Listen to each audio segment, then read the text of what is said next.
দর্শক, এই হচ্ছে গলদা। এই যে এই বনের গলদা, বন থেকে ধরলাম, বনের কিনারায় বসে কুটলাম। এদিকে আমার মশলা কষানো কমপ্লিট, এদিকে মাছও রেডি। চলুন মাছ দিয়ে দেই। দিলাম। হম, 3 জন মানুষের জন্য একদম মাপা মাছ। হ্যাঁ,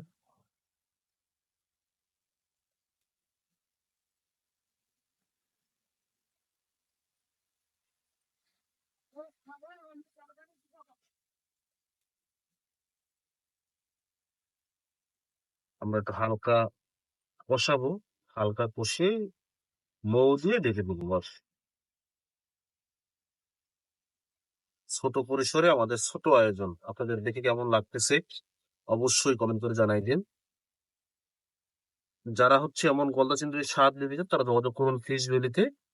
ভিডিও ডেসক্রিপশন বক্স চেক করলে Fish Valley WhatsApp number, cellphone number, website সহ সকল ইনফরমেশন পাবেন। এখন মৌরি দেবো।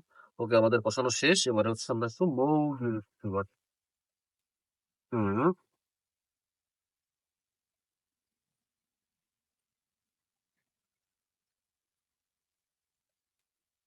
দিলাম মৌ দিয়ে।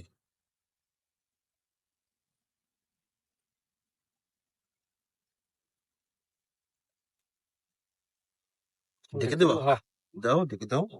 আমরা 2 মিনিটের জন্য ঢেকে দিলাম। 2 মিনিট পরেই আমরা দেখবো আমাদের মাছ রান্না কমপ্লিট।